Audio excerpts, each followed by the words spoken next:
Jewel neck, single dot, back open, அப்புறமா இந்த கப்பை எப்படி அட்டாச் பண்ணணும், இதெல்லாம் ஒரே பிளவுஸ்ல சொல்லித்தர போறேன். ரெக்கார்டட் வீடியோ ரெடி ஆக போகுது. அது வந்து லைவ் ஒர்க் ஷாப் கிடையாது, ரெக்கார்டட் தான். விருப்பம் இருக்கிறவங்க பர்ச்சேஸ் பண்ணிக்கலாம். இன்னும் ரெடி ஆகலை, இனிமேல் தான் ரெடி பண்ணவே போகிறோம். பட் இந்த ப்ளவுஸ் வந்து ரெடி பண்ண போகிறேன்.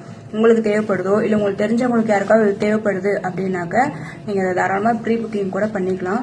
இதில் ஒரு பெனிஃபிட் என்ன அப்படின்னு பார்த்தீங்கன்னா, இதை நீங்கள் சாரிக்கு ப்ளவுஸாகவும் போட்டுக்கலாம், ஒரு லெஹங்காவுக்கு க்ராப் டாப்பாகவும் போட்டுக்கலாம். ஸோ அந்த அளவுக்கு அது நல்லாயிருக்கும், சூப்பராக இருக்கும். சிங்கிள் டாட்டு தாங்க, கொச்ச கொச்சன்னு 2, 3, 4 அப்படிலாம் கிடையாது. ஒரே ஒரு டாட்டு தான். அந்த டாட்டில் உங்களுக்கு தேவையான ஷேப் வந்து எப்படி எடுத்துகிட்டு வரதுன்னு சொல்லி கொடுப்பேன். ஜுவல் நெக் எப்படி ப்ராப்பராக மார்க் பண்ணணும் அப்படின்றத சொல்லி கொடுப்பேன். வேறு என்ன, அவ்வளோதான். அப்புறம் இந்த சூரிய கதிர்கள் மாதிரி இருக்கு இந்த ஹேர் ஸ்டைல் பற்றி என்ன நினைக்கிறீங்க? முள்ளமன்றி மாதிரி ஒரு ஹேர் ஸ்டைல் வச்சுக்கிட்டு சூரிய கதிரா உனக்கு அப்படின்னு சொல்லாதீங்க.